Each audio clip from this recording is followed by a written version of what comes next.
I think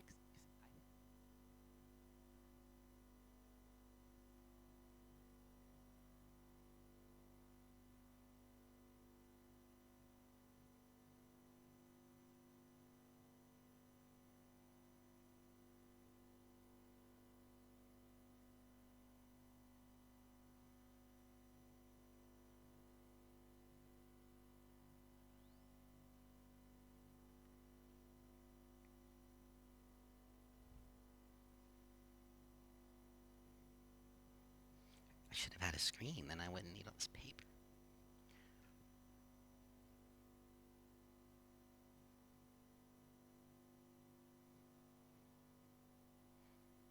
All right. All right. I think we're getting started. So I'd like to start just by thanking you all for coming. My name is Franz Matzner. I'm with the International Campaign for Tibet, and I'll be monitoring our session today. That's a discussion of exploring hydropower's construction in Tibet and its impact on the Tibetan people, the regional water supply, the 2 billion people that live downstream, and its relevance to climate. First, though, I want to thank the uh, Stockholm Institute for Water. Oh God, I can never say that proper. The Stockholm International Water Institute and all the volunteers that really make this thing work. And I also want to give respect and acknowledge indigenous land that we're standing on right now. I think that's very important. And so, why Tibet? I think that I'm only going to give one comment because I'm pretty sure you guys want to hear from these guys and not me. So Tibet is the source of Asia's major rivers. And how they are treated has a direct relevance to the lives and livelihoods downstream, the entire region's environment, the climate, and the 7 million people who live inside Tibet. And key to all of that is the rapid construction of hydropower planned on its rivers. We will hear from senior researcher for ICT, Palmo Tenzin, who will be presenting on new research on the implications of China's extensive hydropower plans.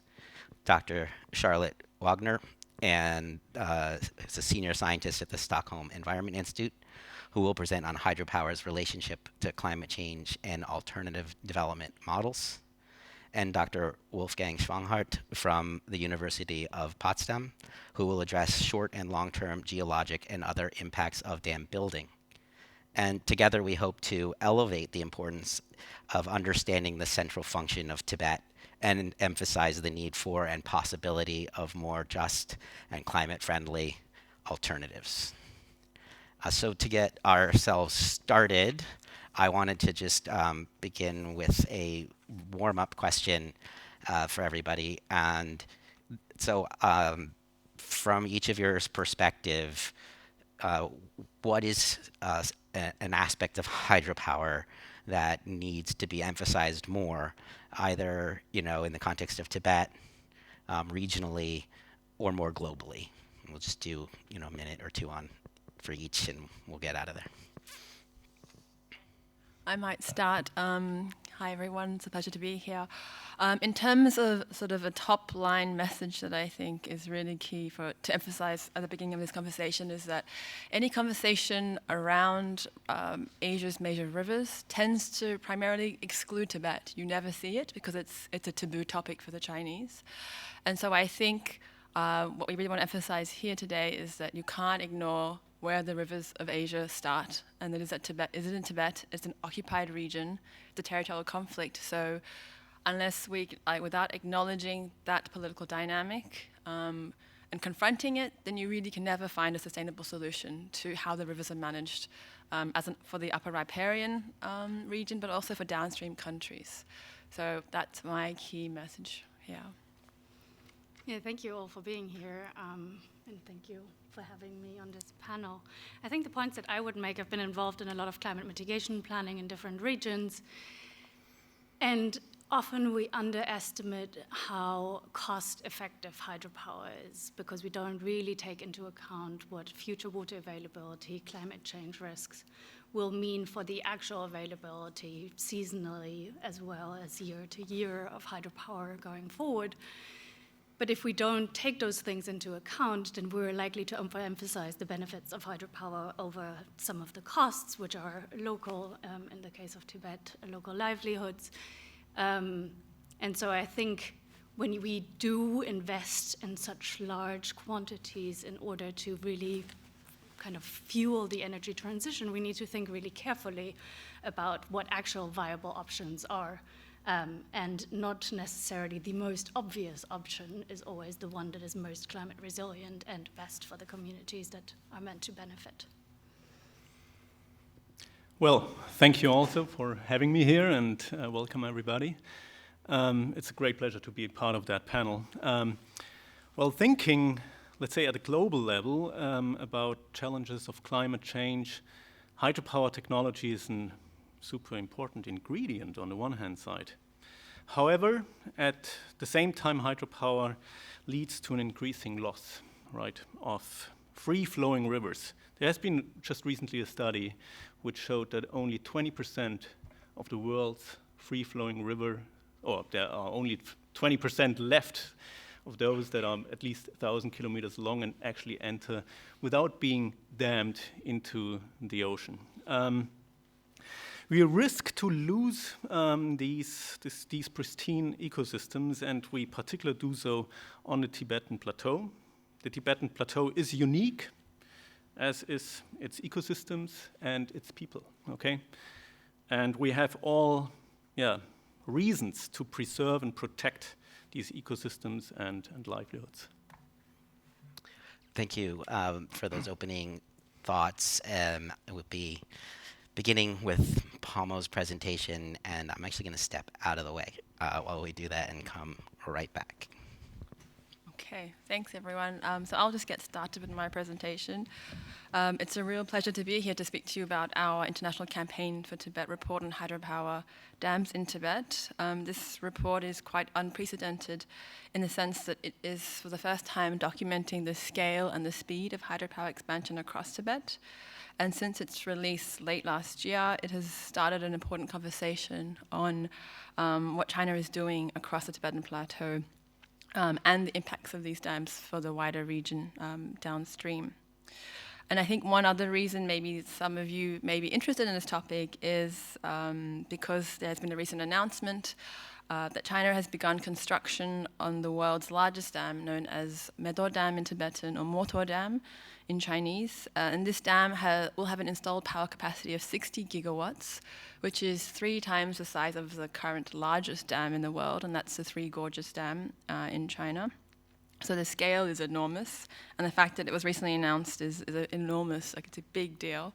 There's been a lot of secrecy around this project, and obviously a lot of controversy from downstream countries, or resistance from downstream countries.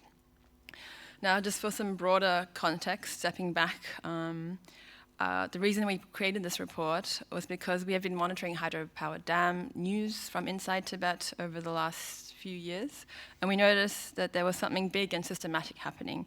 But we realized that it wasn't so much attention and that there was no macro levels of analysis of what was going on. So we set out to collate data on the hydropower dams over the last 2 to 3 years. And before I get into the findings and sort of the report itself, I want to sort of preface all of this by saying this information that I'm about to present to you would be ideally delivered by a Tibetan from inside Tibet, someone who grew up along the rivers, someone who's passionately researching the river systems, who's more familiar with the climate, the weather systems, the local wildlife and plants, and most importantly, who have access to local communities, the language skills, the trust of local communities to really understand those directly affected by hydropower dams. However, because of the political situation, you have me. I'm a Tibetan born in exile, stateless, and I have worked hard to study Chinese and Chinese politics to understand the broader situation inside Tibet and what's going on. So I hope that this report and this conversation will serve to really improve transparency and one day be a stepping stone to greater access to understanding what's going on in the region. So next slide.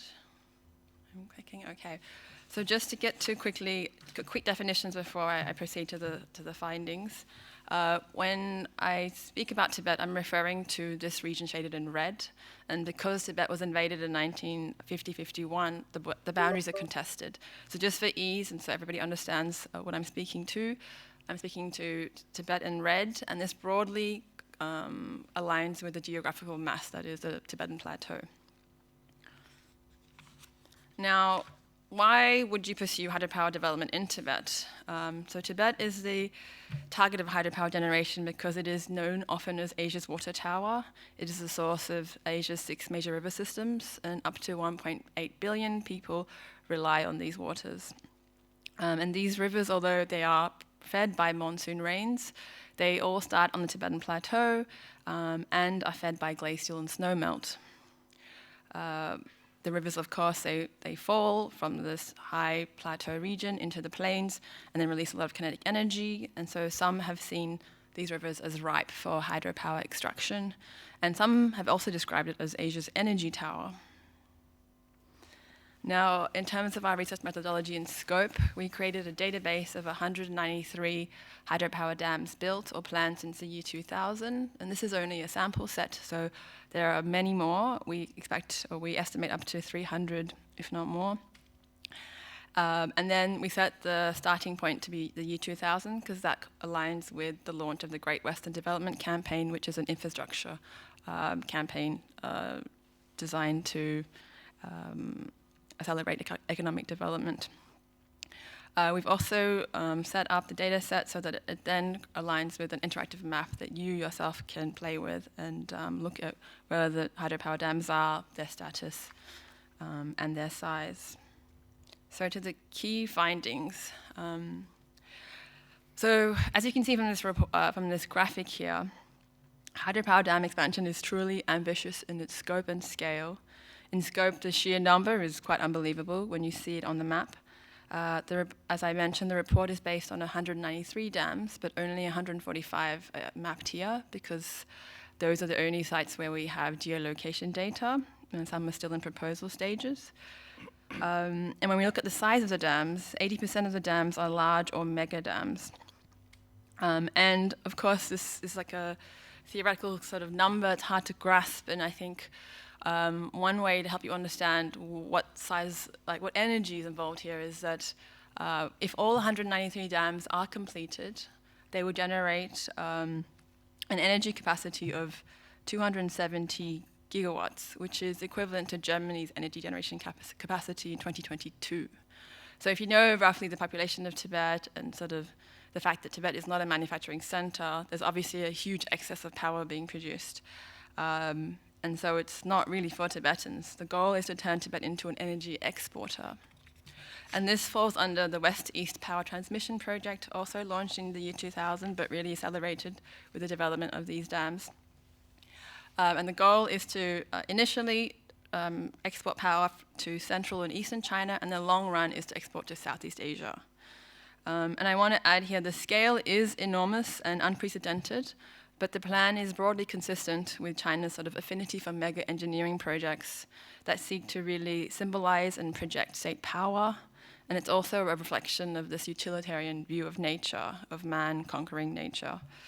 And although this all sounds quite grim, there is still time for China to change course, to minimize harm and maximize benefits for all.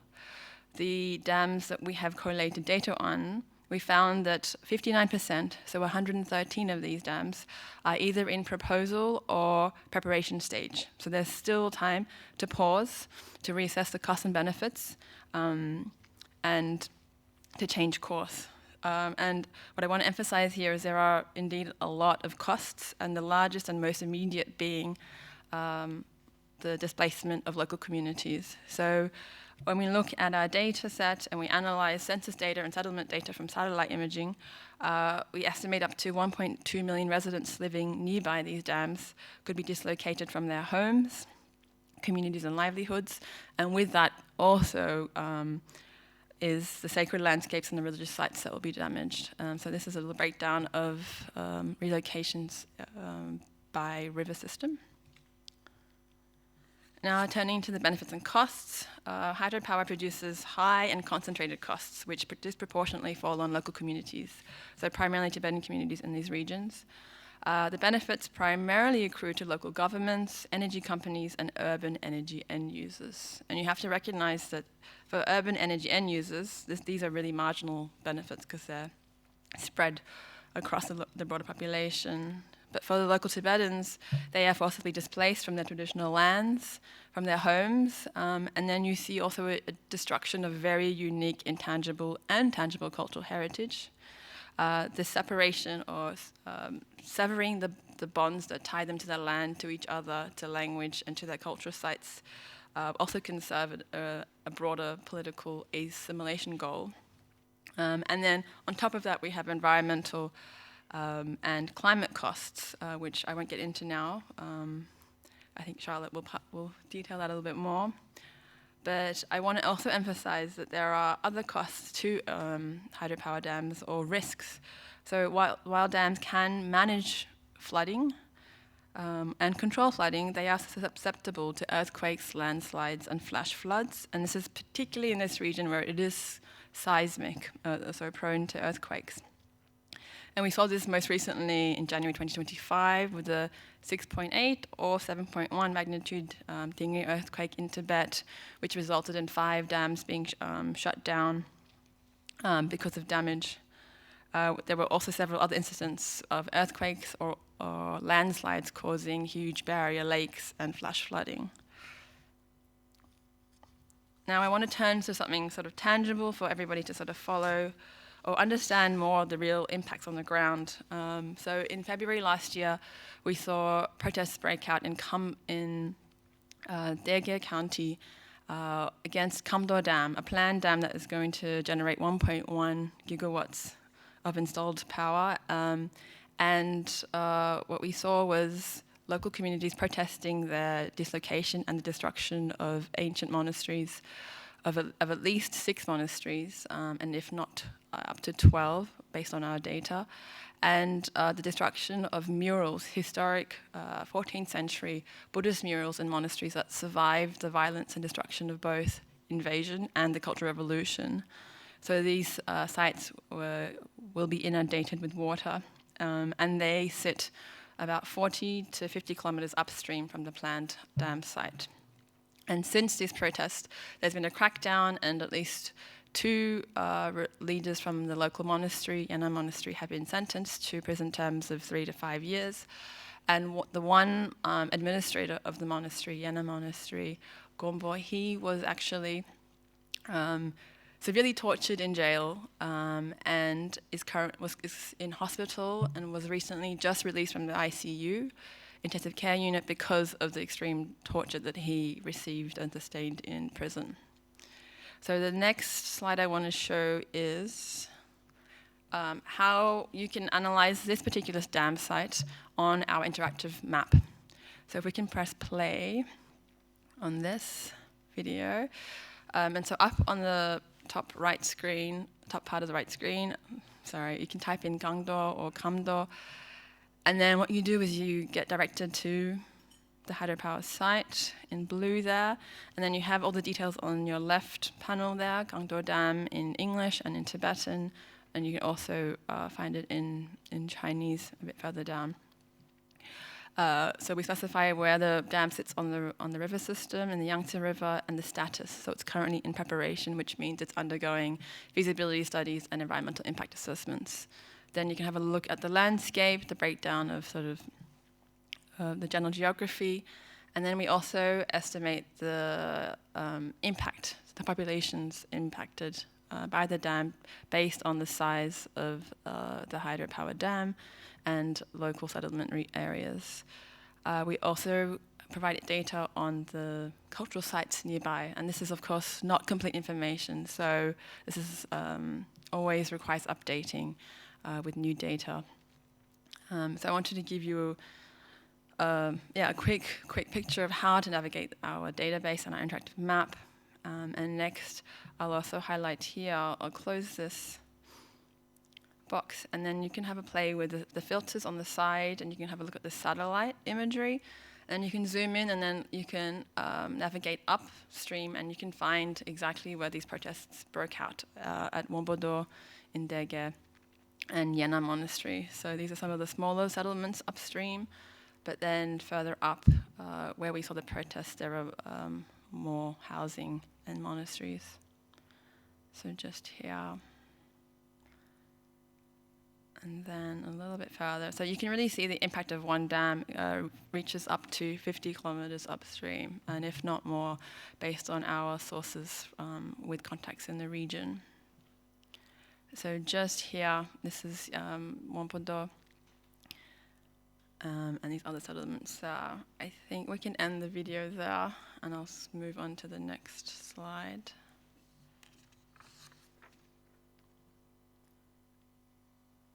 Sorry, one moment. Okay. Oh, I went a bit too far. Another case study I just quickly wanted to sort of give you an update on was Yangchu Dam, which is 1.2 gigawatts, and it led to the destruction of Atso Monastery, which was built in 1889. This is what the region looks like, and when you look at our interactive map, you can zoom in on what the current dam looks like, the size. One other interesting feature of our interactive map is that you can also select the filter for nature reserves to see where the hydropower dams sit with respect to nature reserve boundaries. And these nature reserve boundaries are actually sort of national security secrets, so we were able to collect them from existing public scholarly work. In terms of the overall policy landscape right now, what I think is a really great way of understanding this issue is that hydropower in Tibet is really a toxic cocktail as opposed to a sustainable path. Because we know that hydropower is not carbon neutral, there are other low impact renewable energy sources that offer more sustainable pathways. But we want to always emphasize, no matter the renewable energy source, how, where, and what is developed is really crucial, and that transparent environmental impact assessments, the inclusion of local communities and their consent, and potentially co-benefit or co-management systems need to be prioritized.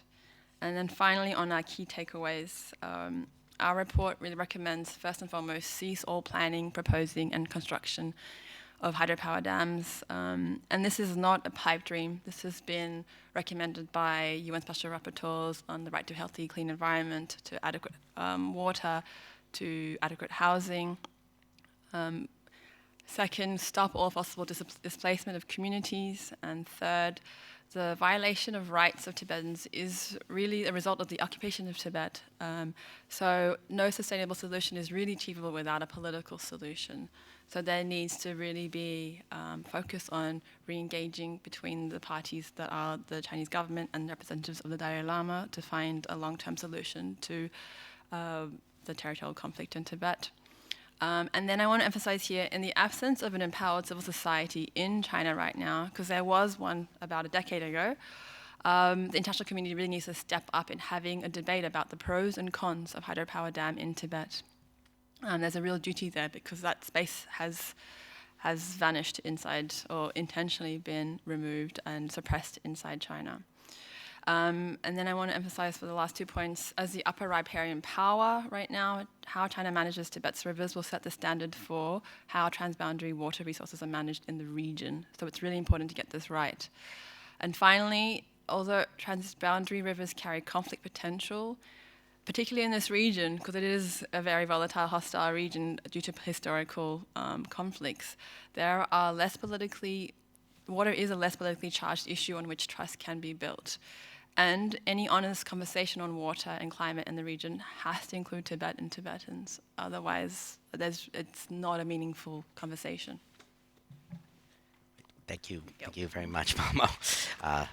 You have an amazing capacity to get a lot of information out in a simple way that people can digest. Appreciate it.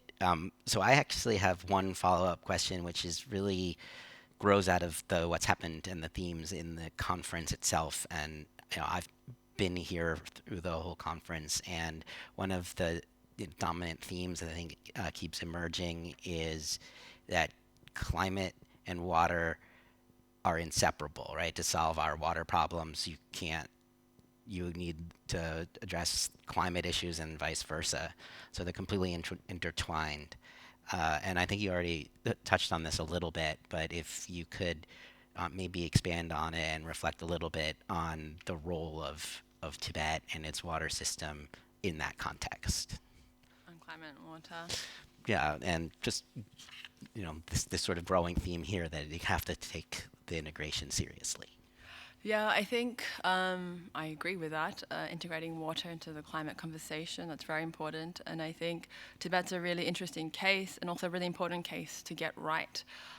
Because what happens there, as I mentioned, has impacts for downstream countries in Southeast Asia and South Asia. And these regions that are very densely populated and that really rely on reliable water resources for both agricultural, food security and water security needs.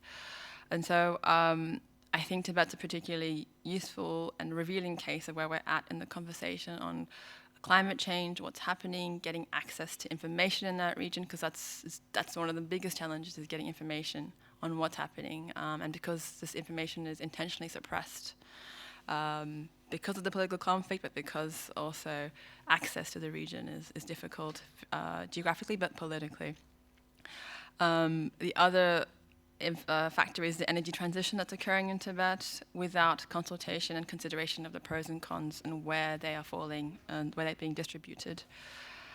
So I think integration is really important, and Tibet is a real opportunity to confront all these different dimensions of hydropower, of water, and climate change and energy transitions, because this region is understudied, I would say. There's not enough understanding of how things are changing on the ground. And yeah, I think it's a real opportunity to focus. So I would urge everyone who works on these issues to look at Tibet, not ignore it because the Chinese government wants Tibet to be erased, even the name Tibet to be erased, because it's a perfect case of if we get that right, then the trickle-down effects for all, for 1.8 billion people is worth pursuing, right, to get that right. Thank you very much, Palmo. So once again, I'm going to step down a little bit and turn it over to Charlotte to go into some of how we can look at this from more of a specific climate analysis. Yeah, thank you, Franz. Yeah, I'm going to talk a little bit, I'm going to kind of step back and talk a little bit about how, when we look at hydropower, how we can consider that in kind of a more climate resilient, equitable energy and decarbonization planning. So you can already see, I'm not going to talk about a single objective, right? It's not just energy production or not just climate mitigation, even though that is an important part. And so historically, hydropower is often considered kind of a clean and renewable energy source, and particularly in contexts where that hydropower has existed for a long time.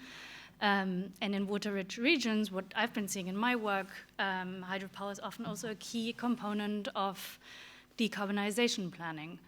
But in contrast to existing hydropower dams, new hydropower plants, there are kind of more considerations to make. They might be a source of significant emissions. They are associated with really large investment costs. And sometimes they are very contested because of the ecosystems and the livelihoods that are affected. And another component of that is that further, when we think about climate-driven changes in the ecosystem more broadly, we often can't use historical data to inform our decisions going forward, and so much more complex assessments and modeling is required. So thinking about greenhouse gas emissions from hydropower reservoirs, so we usually kind of assume them to be perfectly clean, but actually there are different processes within hydropower dams that produce emissions, both CO2 and methane. That is usually because there is organic matter that gets imported into the reservoir. There are, if the hydropower dam is very deep, there are anoxic zones where organisms produce methane. And then also during construction, you're of course flooding an ecosystem. So you're flooding organic matter that then needs to be decomposed. And the IPCC methodology recommends considering methane and CO2 emissions from hydropower from new and existing hydropower plants. And those emissions are generally driven by the eutrophication status of the dam. Does it get a lot of organic inputs? But also the oxygenation status, so whether it's very stratified with anaerobic zones in the bottom. But actually also the management. So if you release water from reservoirs kind of continuously and relatively low level, you'll be releasing less methane emissions than if you kind of do these purges. Overall, emissions from new reservoirs are more than 50% higher than those of existing reservoirs due to the flooded biomass. There are some management approaches for that, but that is true in most climate contexts or climate regions. So even though emissions are generally lower in contexts where you don't have like the kind of tropical biomass, as long as you do have biomass, you will produce methane emissions. So why does that matter? So I want to talk a little bit about long-lived versus short-lived climate pollutants and how that relates to the climate crisis. So for long-lived climate pollutants, those stay in the atmosphere for a long time, and they kind of have a gradual, sustained global warming effect. I mean, carbon dioxide is the one that everyone's familiar with. It essentially decomposes over more than 100 years. So we kind of look at that as the baseline because the majority of fossil fuel combustion produces CO2 emissions. But there are also the short-lived climate pollutants, and those are gases and particles that warm the climate, but they stay in the atmosphere for a relatively short time. And so that might be from a few days to a few decades, and in the case of methane, the lifetime is generally about 12 years. What that means for the global warming potential is that, well, over a 100-year time period, methane has a warming effect of about 28 times of an equivalent ton of CO2. But over a short period of time, so the 20-year global warming potential is actually 81 times higher than that of CO2. And that's important because we're seeing the climate warm and accelerating. And so our time horizon in order to make decisions and make policy choices is already shortening. If we now have high emissions of short-lived climate pollutants, that actually further shortening that policy or action horizon. And so we've seen that reflected in research, certainly, and to a lesser, but also an extent in policy, focusing increasingly on short-lived climate pollutants over the last few years. So now I want to move a little bit into some case studies. So we worked extensively in Central Asia, looking at hydropower planning under climate change. And Central Asia bears a lot of resemblances with the Tibetan plateau. It's strongly affected by climate change and glacier melting. There are competing water and ecosystem interests. And also there is regionally limited cooperation. And so what we were studying in this context was the impact of climate change kind of on the water energy food nexus in scenarios where hydropower was heavily developed or heavily considered for development. And we looked at the two major river basins in the region, the Amu Darya and the Sir Darya, and then used an integrated water and energy models to really look at this kind of synergies and trade-offs that happen, especially at that connection of hydropower.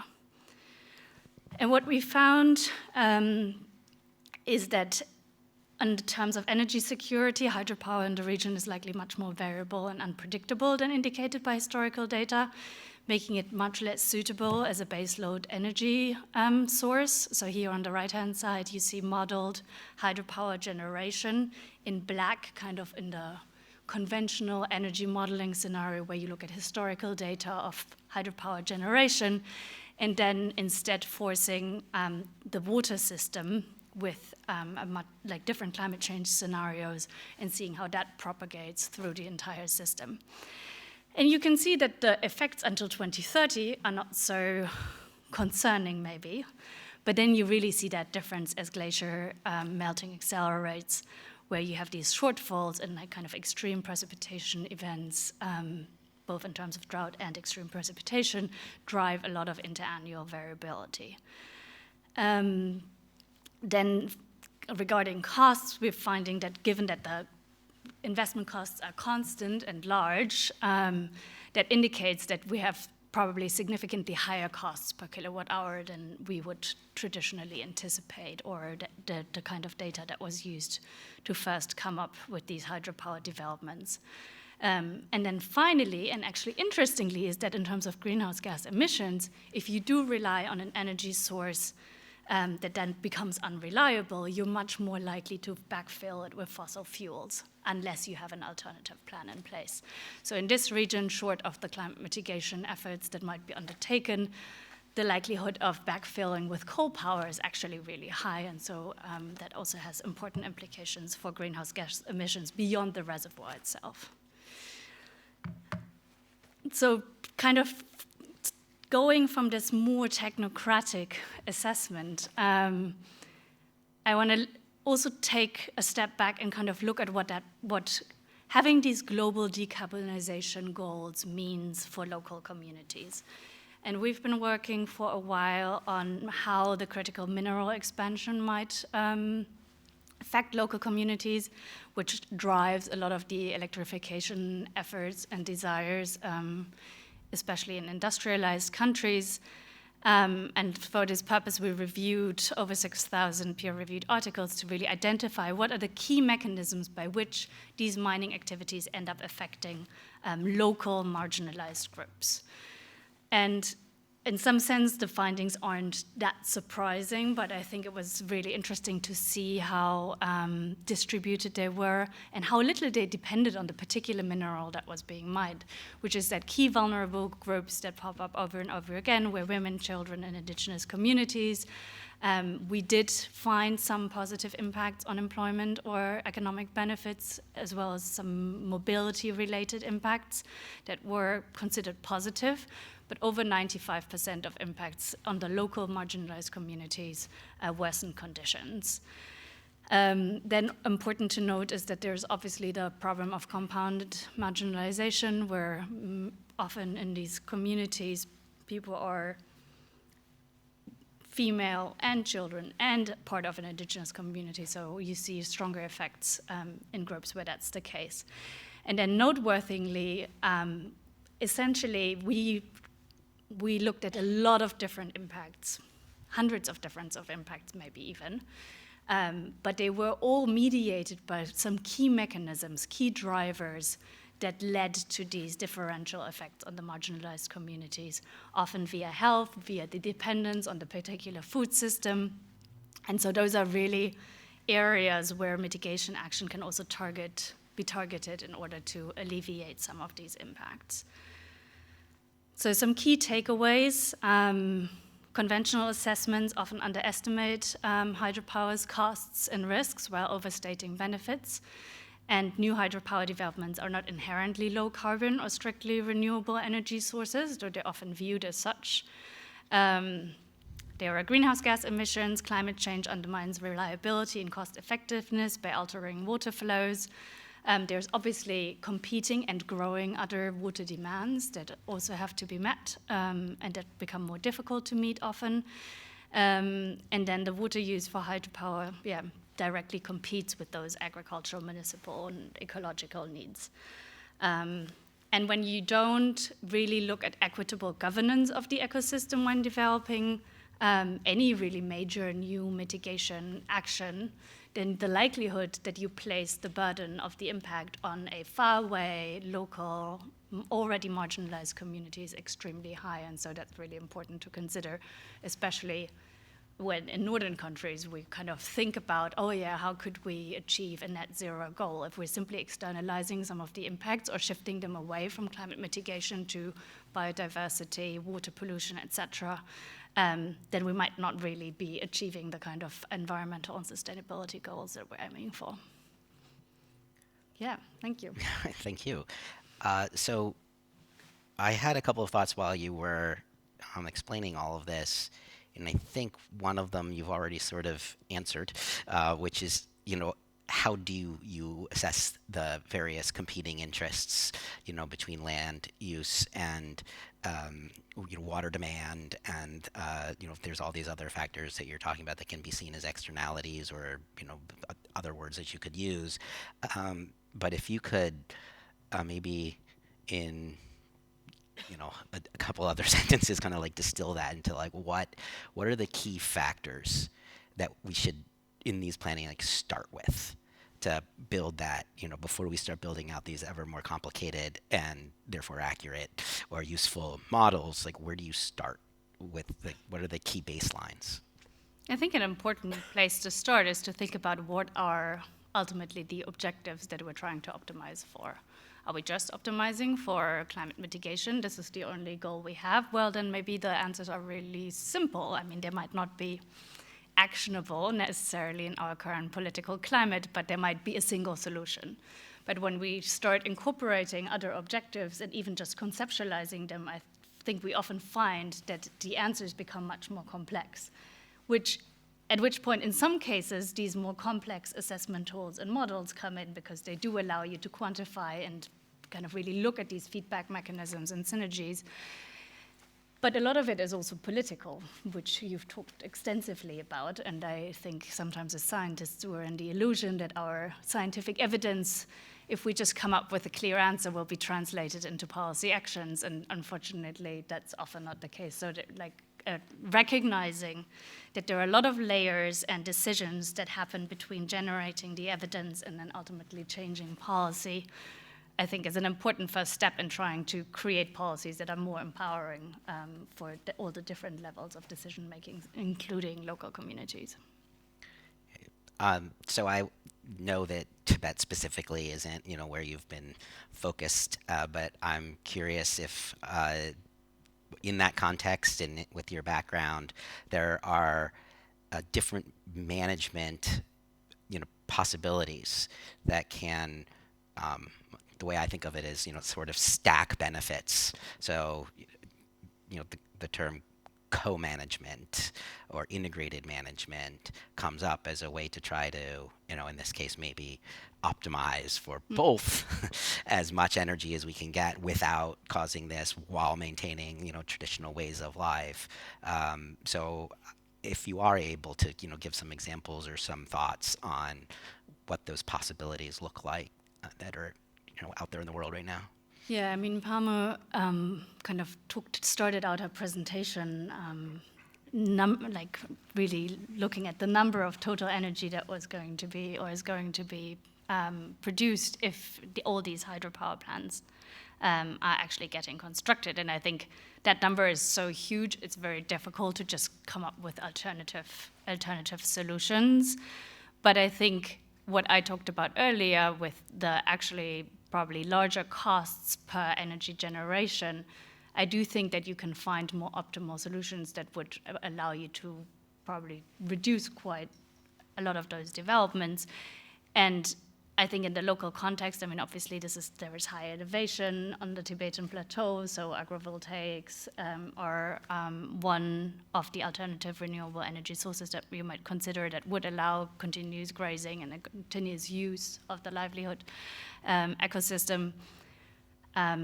Increasing the energy output of hydropower as well has been explored in other contexts, such as having floating solar on top of your hydropower dam. But I think it's not for no reason that we're running usually relatively complex energy systems models in order to come up with optimal solutions, because it's not just considering on one hand the supply, which is what we've been talking about, right? It's also considering the demand. And if your demand doesn't coincide with the time scales and times at which your energy generation happens, it becomes much less useful.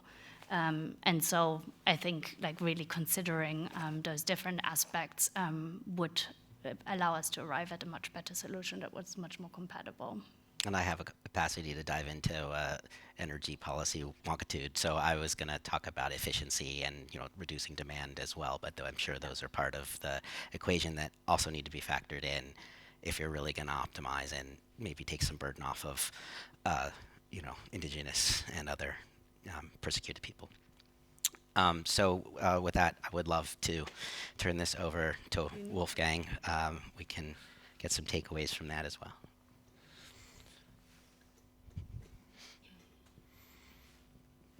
Okay, thank you. I'm going to talk about environmental hazards and Himalayan hydropower and associated risks. Well, you know, I've been working in the Himalayan region for the last 10, 12 years, and actually I've seen quite a lot of changes. Even this time scale is not so long, right? And so changes in settlement patterns, population growth, expansion of roads. And similarly, we have seen a rapid growth of hydropower. There were billions of investments into hydropower, which led to a quadrupling of the installed capacity from between 2020 and 2000 and 2020. And well, the result is what you see here on this map. That's a distribution of hydropower projects in the region, given a quite good database developed by Thomas Hennig, which unfortunately is not publicly available, but those are the maps from the publication. Now, this development has not stopped, and it's not going to stop. This map comprises the number of and the patterns of hydropower stations which are currently under construction, so in 2022, and these are the ones which Thomas Hennig finds as being planned. I mean, we have to take this data very carefully because, in particular, those which are planned are not always going to be built. But we can see a growing concentration of hydropower projects in the eastern region, in particular Arunachal Pradesh, as well as the Tibetan region, which is the focus of this session here also, with MEDOC, as Palmo already mentioned, being the largest project to be implemented worldwide, and construction has just started, okay? And, you know, I think that these developments come with a couple of risks, and these risks are also, from one perspective, are risk to hydropower, and on the other hand, risks from hydropower, okay? And risk to hydropower in particularly include climate change and natural hazards, whereas risk from hydropower include ecological risks, social risks, and also hazards that either occur because of hydropower or are exacerbated by the existence of hydropower projects. Now, talking about climate change, I mean, climate change has a lot of implications, changing runoff patterns, changing circulation patterns, changing temperatures, more flashy floods. But one particular implication in high mountain areas is glacier mass change and the change of glacial volumes. The patterns that we see in the Himalayan region are, in fact, kind of twofold. We have still growing glaciers in the Karakoram and the Pamir region, those where you see these blue colors.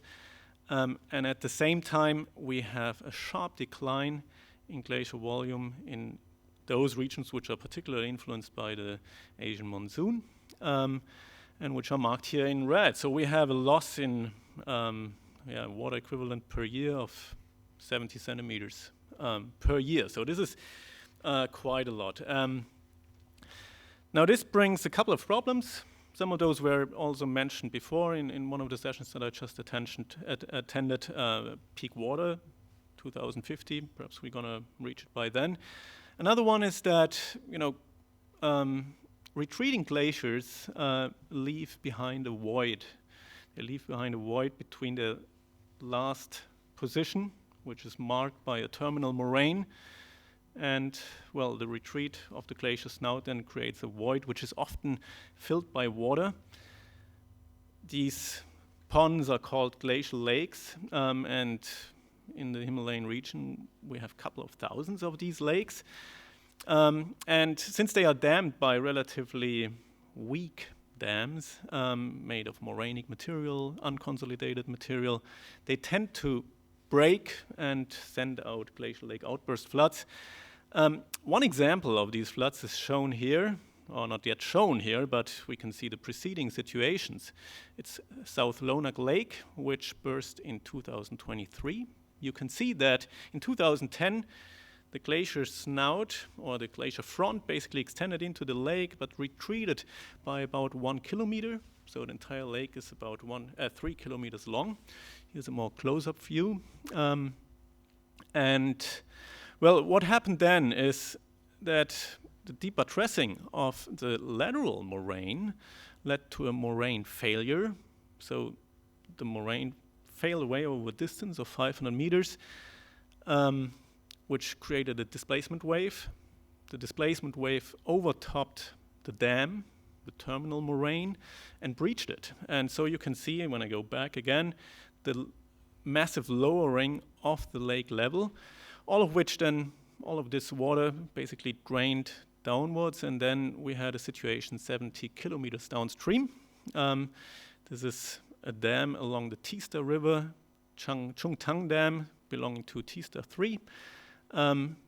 This here, it's still intact, and this is after the flood wave arrived and completely demolished this hydropower project.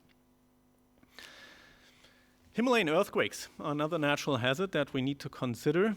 We are in a highly active tectonic setting due to the convergence of the Indian subcontinent under the Eurasian continent. This leads to earthquakes, to a high seismicity, and in fact, history shows that we have many earthquakes exceeding magnitude 7 or even 8. For example, in Assam, 1915, 8.5 earthquake. From these past earthquakes, we can hardly learn what they mean for hydropower.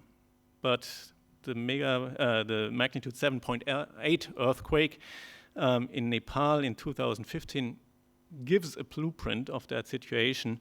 And in fact, this event led to a damage of 30 hydropower projects, often severely, a temporary loss of 34% of Nepal's hydropower capacity, which shows how vulnerable these installments are basically to these events. And usually it's not the shaking, it's more the sediment flux and the landslides that actually destroy these hydropower projects. And another event just took place earlier this year in January 7, the 7.1 or 6.8, depending on measurements, earthquake.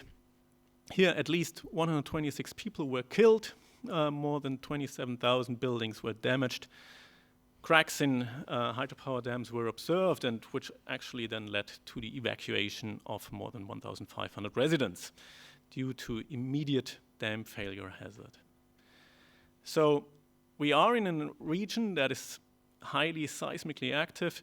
These kind of events occur at, let's say, return periods of 10 to 100 years in the region. But in fact, to accommodate the stresses that build up from the underplating of the sub-Asian continent, people have actually reckoned that even earthquakes of magnitude 9 could be potentially possible. Okay, so this led to a sharp increase, or all these events led to a relatively sharp increase in events that led to damage to hydropower projects. This is shown here. We see the number of hydropower projects in the Himalayan region, and with the sharp increase after 2000 and 2010, we also see a sharp increase in damaging event, shown here as bars. And so events like the Gorkha earthquake was devastating, but also the Indian floods, the Chamoli floods, and then we have, well, South Lonak happening right now, and other events that were similarly destructive. I'd like to take a few words about hazards from hydropower, because I also said this is also an imminent thing. Of course, there are a lot of risks that come from hydropower projects, and these include ecological damage, inundation and deforestation, as well as the loss and deterioration of riverine habitats. Landslides are not only a risk to hydropower projects, but in fact, hydropower projects can also instigate landslides. They are still a substantial issue in the implementation of large projects, and, well, the majority of fatal landslides, in particular on dam projects in India and China, happen during the construction and impoundment phase. Dam failure is something that people are worried a lot about. In fact, dam failure rates have gone down due to better safety regulations worldwide, but in fact we also see an increased failure rates of newly constructed dams, in particular in low-income countries. Another concern is induced seismicity. In fact, only 4 cases were observed worldwide where hydropower projects created earthquakes with a magnitude of 6 or larger, but of course there were more smaller ones. The main controls are water depth and volume. Now, most of the projects in India and in particular India and Nepal are not that big. They are bigger projects in China, and so perhaps this is becoming here an issue. That these kinds of projects can have an effect is shown by Tehri Dam, an Indian dam. The seasonal variations in lake level, in fact, lead to seasonal crustal deformations of about 30 millimeters, which is quite substantial. And finally, hydropeaking. Many hydropower projects are nowadays constructed as peaking run-of-the-river schemes. And this means that they respond to daily demands in power demand. And this means they have to release water at a sub-daily level. And in fact, when you Google that, you will find that hundreds of fatalities occurred in India due to hydropeaking and the release of floodwaters, and often also unregulated flood release to flush hydropower projects. One particular example here is the Indian 2013 floods. Okay, here the Chopra report says on these floods that hydropower projects played a significant role through unregulated water release and flushing during the Uttarakhand disaster. So I want you to take a couple of key messages. I think hydropower benefits and risks are pretty much unevenly distributed. While powering nations green, and we don't know whether it's sometimes as green as we believe, while powering nations' economic growth, let's say, local communities face environmental degradation and risk exposure. Geomorphic and glacial extreme events and earthquakes put hydropower infrastructure at risk, mainly harming local workers and communities. Hydropeaking and unregulated hydropower operation, often also neglecting environmental flow regulations and releasing water in an unregulated way, create hazards and deteriorate river ecology to downstream communities, perhaps eventually even leading to indirect displacement of people, and these people are usually not accounted for in any statistics. Finally, a personal note, I've been working on these kinds of data for quite a while also, and what is striking to see that there are so restrictive data policies that also Palmo already mentioned. These complicate any independent assessments, and in the end, also when it comes to MEDOC, for example, where not much is known about one of the world's largest projects.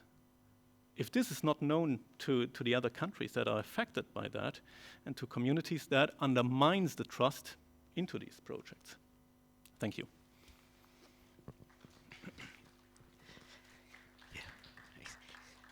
So I'm going to give you short shrift. Sorry, Wolfgang, but we want to keep some time for the Q&A, and then, if we don't get a flood of questions, we can come back. But many of your examples were outside of of Tibet, and that makes sense because of all the statistics we just heard.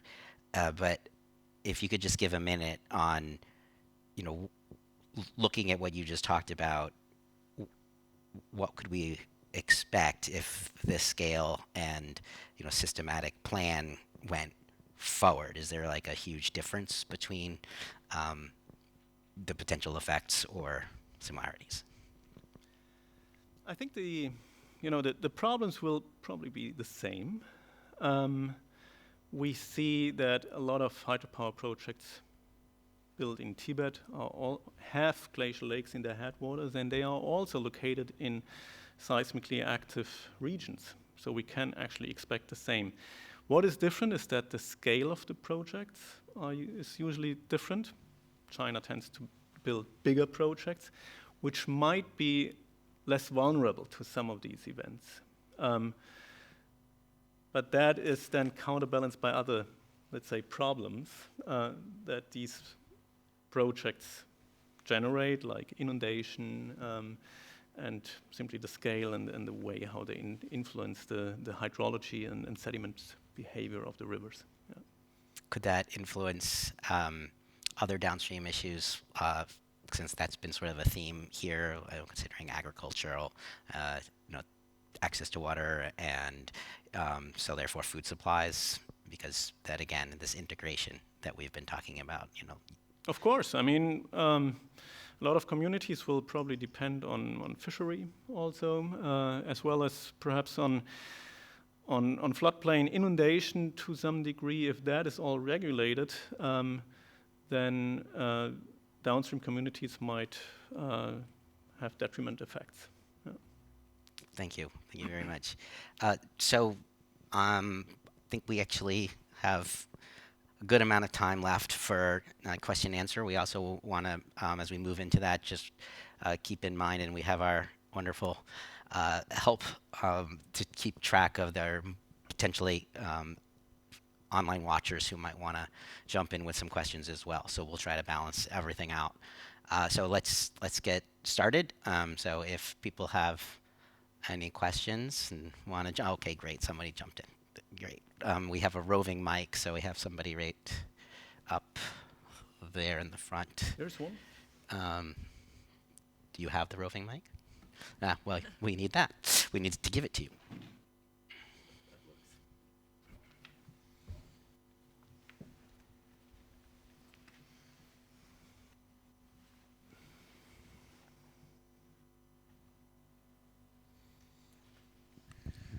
Hi, I'm Vera Hollander from the Netherlands.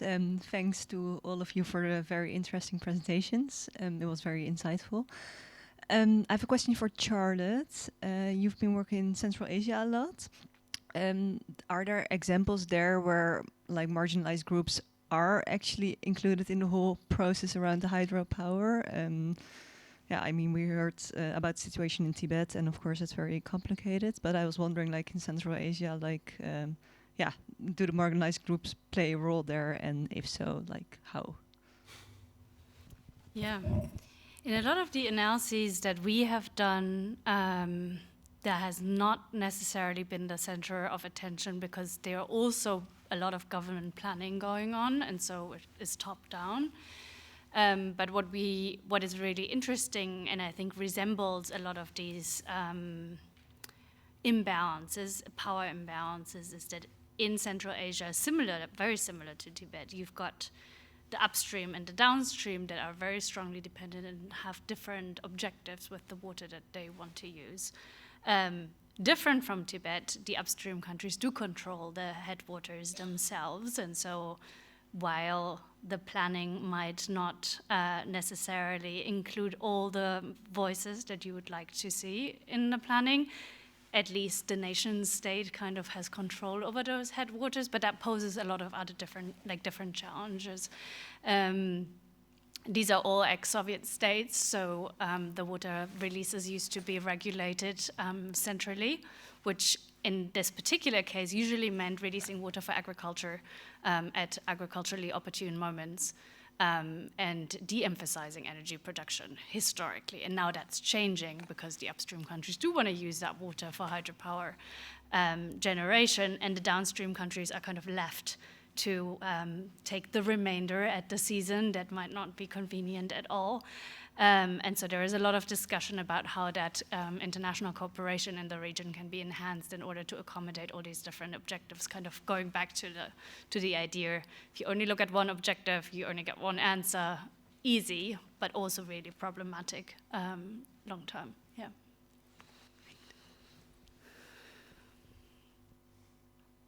Don't be shy. Anybody else? Do we have anything on line yet?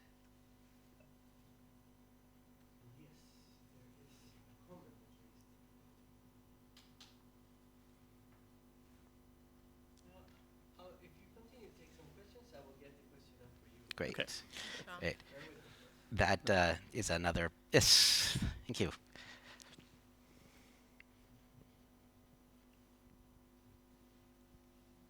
Thank you. My name is Asser. Wolfgang, I would like to ask you, I mean, when I look at the pros and cons of hydrologic power generation, isn't the vulnerabilities that you mentioned are true for any large infrastructure created for development in seismic zones or ecologically sensitive zones across the globe? Are these vulnerabilities any different than that? The reason I ask is the development paradigm, the way it has been built, it started with more concrete is better. And then we are just learning now that the more concrete that you have poured in, basically you have clogged the whole system, right? So I'm just wondering, are these vulnerabilities any different than any other large development infrastructure there, including roads? It's just not just this. Thank you. Yeah. Well, thanks for the question. I think large infrastructure projects across the world, large hydropower projects, they differ probably from those in their vulnerability to those in the Himalayan region. And of course, you have other projects which are built in seismically active zones and near to faults.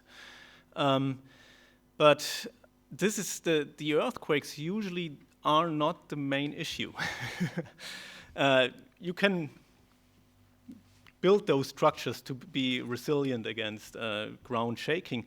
The thing is that in the Himalayan region, you have topography, and topography generates sediment, generates extreme geomorphic events. Those are the ones that I'm mainly dealing with in my work, and these then act together with other processes, like, for example, retreating glaciers. If you have retreating glaciers, this means a debuttressing of the sidewalls, which could even make those events more likely, in particular when the ground is shaking. Same goes true for if you have a decline in permafrost. We don't know much about permafrost in these regions. It's also something that is changing.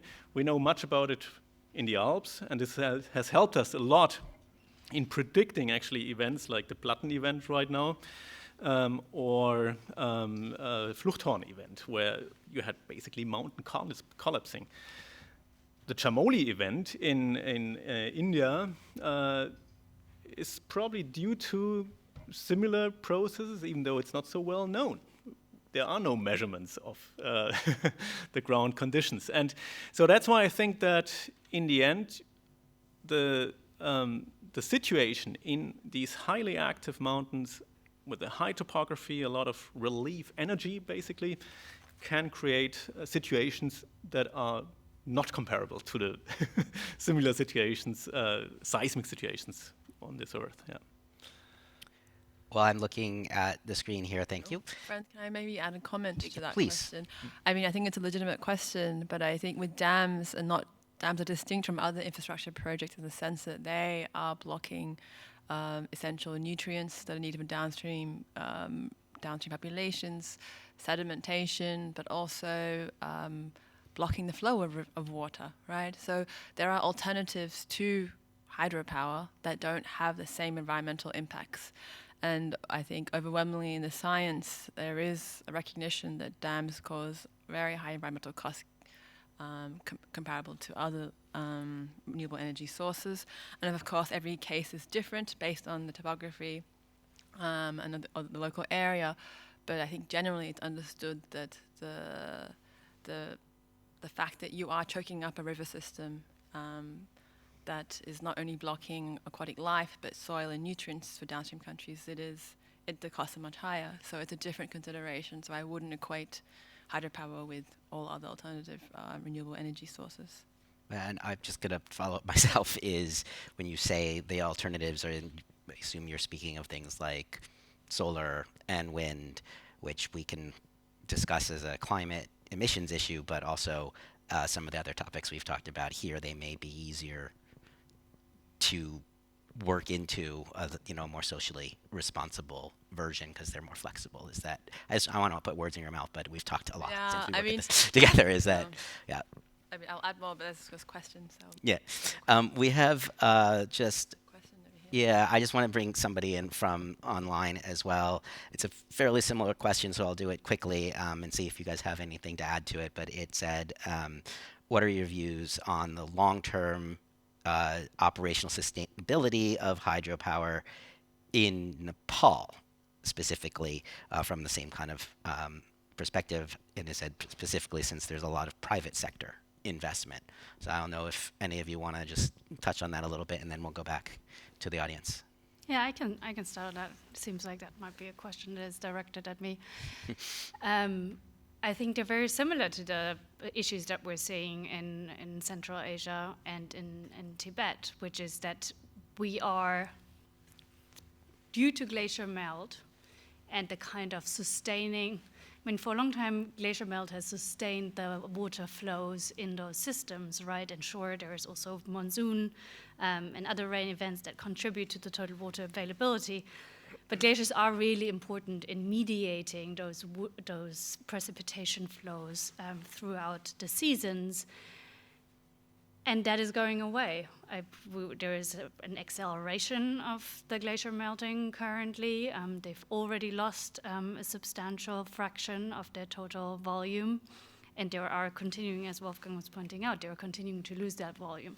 And so what we've been seeing in the modeling that we've done is that, for example, the peak flows throughout the years are shifting. So they're shifting to high precipitation events and no longer that kind of early summer melt that has important implications for agriculture, but also for hydropower, especially depending on the types of demands that you're trying to satisfy with that hydropower. It might no longer coincide with what you're actually trying to cover in terms of energy demand. If you have a lot of heating demands in the winter, for example, you might not be able to release the water at that time as easily. Or similarly, if you need a lot of cooling, energy for cooling, then you might not necessarily be able to access the water at that time.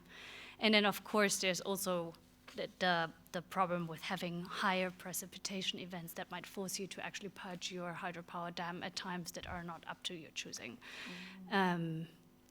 So I don't think that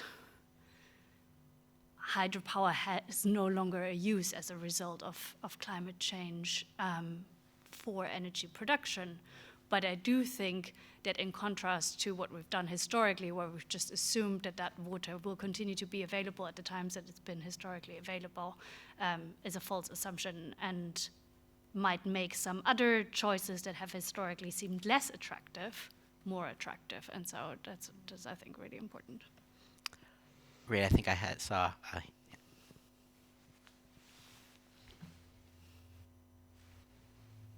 Hi, thank you so much for the great presentations. I'm Sobia from Hunza, Pakistan, and I can relate a lot of things that you talked about, the geographical complexities as well as political marginalization of Hindu Kush Himalayan communities.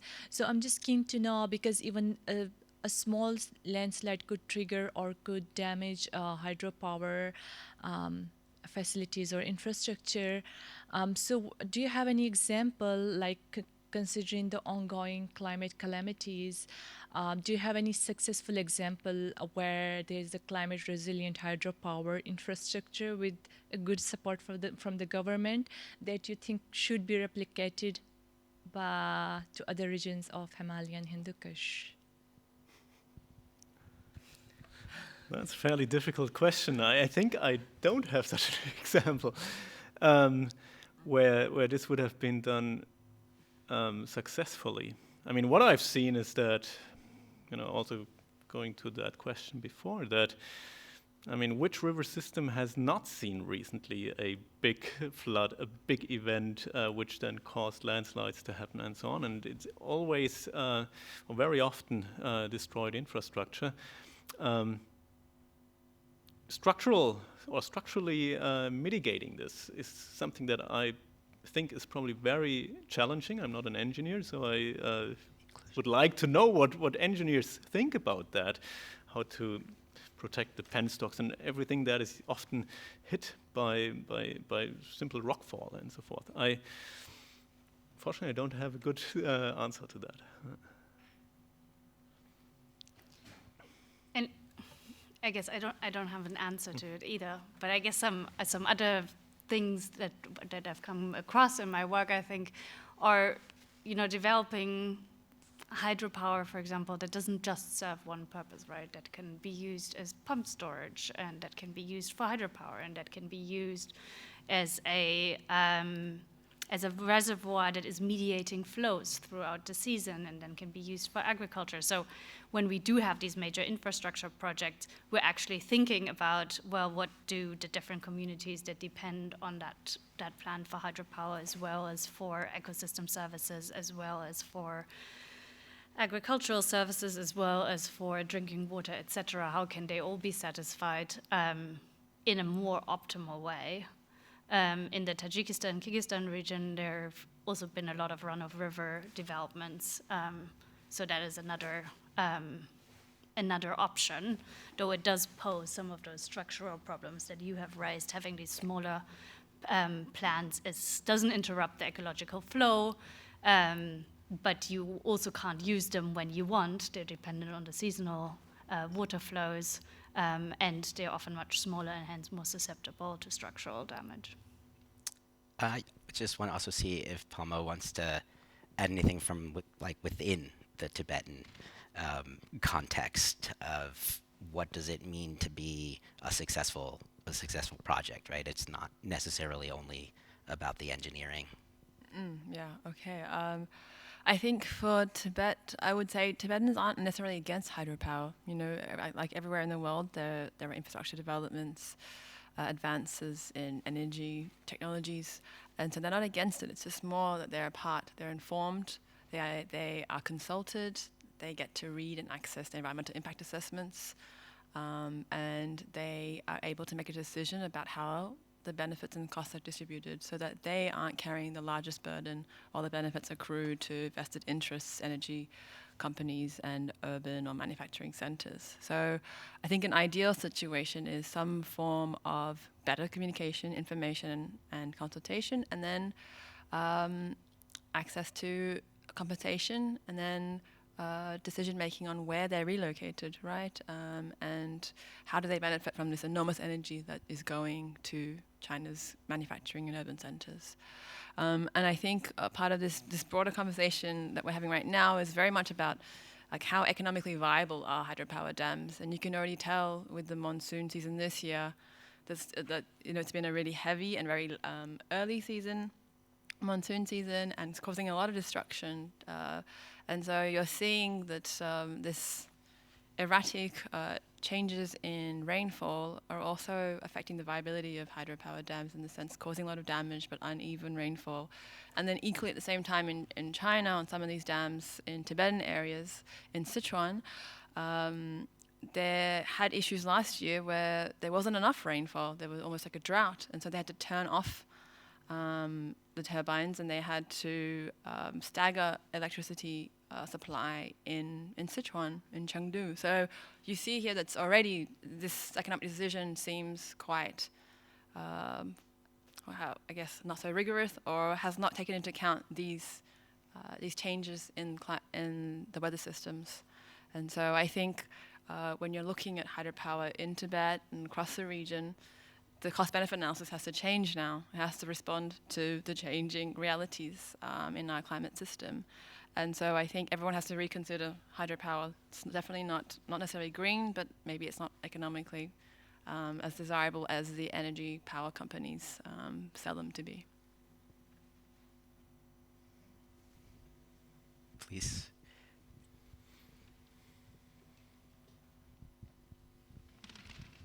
Hi, I'm Madiha from Columbia University. So first, I just wanted to congratulate you guys, because I think this is by far the only panel that actually talks about power issues, like power within these countries, that no one wants to address at this conference. So, and in the context, what is the role of development organizations or the IFIs? Because the World Bank is if we see in terms of displacement, is probably after conflict and climate change, probably the biggest reason for displacement. So, and they've actually obviously advocated for the green infrastructure. So even now, when we're talking about nature-based solutions, you see them giving out loans for dams. The bigger, the better.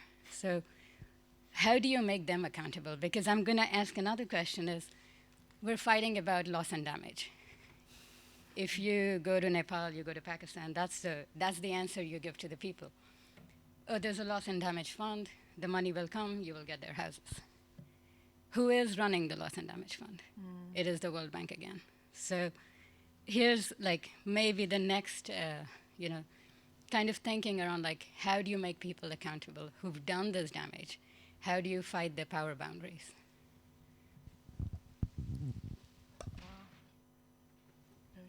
Best you.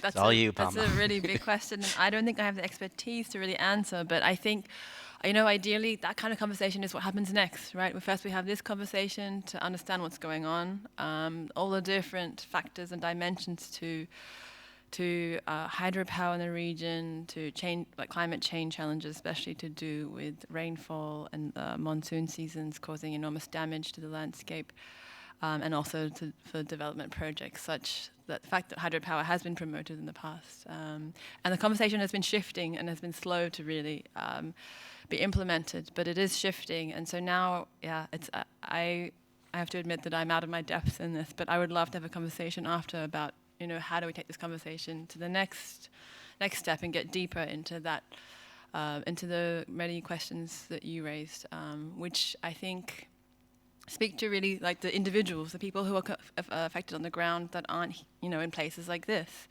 And for them, it's a matter of life and death. It's a matter of their communities, their livelihoods and their cultural identity. So I would love to continue this conversation after, and I'm sorry I can't give you a good enough answer now. I think a key issue too is that, we talk about interdisciplinarity so much, right? But in reality, a lot of these decisions are extremely siloed, and they're siloed both in terms of the power scales that we talked about before, but also the disciplines. And so a lot of the loss and damage conversation doesn't speak the language of the more technocratic assessment group, and then vice versa. And so I think those connections are often not being made. They're not being made in the same rooms, certainly. And yeah, I don't have a good idea, really, but I have been observing that too, and I think it's a key issue, that it's really difficult to cross that kind of numbers versus, needs and power dynamic divide that is ruling almost all of these decisions. Yeah, I also want to just briefly really say, yes, it's exactly like this. The World Bank has promoted these extremely large projects that are being built all over the region, and this is something that needs to stop. I think there's an increasing awareness about that, but I'm not sure whether it's already leading to a different policy and implementation, basically. And it's not only the World Bank, it's also something that came out of the Kyoto Protocol, for example. Clean development mechanisms also led to these incentives, basically, to build hydropower projects at a large scale. I think with the Paris Agreement, there was a rethinking also of this, but also here, it's still not in effect. And so it's a good point that you raised that. And in fact, seeing that the World Bank, who pays for these huge projects, then also pays the compensation for that. It's weird. But it's also been changing in that role that international organizations have had in driving these major infrastructure shifts in lower and lower middle income countries. Some of that role is now taken up by nation states, right, which are even less accountable. I guess we have some hopes of controlling international organizations via funding flows as an international community. If individual nation states are making these decisions, that becomes even more difficult, and there's usually less accountability. Well, we are with 2 minutes left, and I am torn about whether to do the moderator summary thing or closing remarks and thoughts from the panelists or a last question from the audience. So I say if there's a last question from the audience, that's probably preferable because you guys. So if there is a last question from the audience, put your hand up. Oh, all right. Well, because we have such little time, and I think we've gotten some great summaries and almost closing remarks here, I will try to just point out a couple of at least themes that I'm hearing. And one is that I'm almost going to steal your phrase, is that the assumption of bigger is better, and that's the old world. That's the old way of looking at that, or should be. And so many of the conversations either don't talk about these other complexities and factors, or they talk about them, but they don't actually put them into the implementation. So indigenous rights, political parts of it, they're sort of out there, right? But they're not actually absorbed into something as, an appropriate scale and complexity of a model, or the big elephant in the room of an occupied state, or the complexity of different regions having different scientific profiles and the consequences of what that can happen. And I think that we've had a lot of different points and great complexity of conversation here. I keep using the word complexity, I don't know, but it's been really rich, and I appreciate all of your engagement on it. And like the last piece is, I don't know if this is an answer, but maybe it's that we have to take things like this panel out into the world.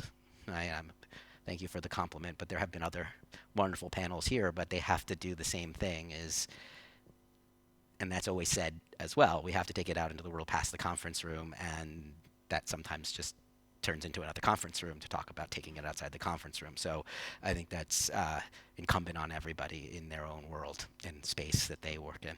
So yes, I also editorialized, but that was, I think, where we have to end, because there's another panel that has to prepare and come in here. So thank you very much.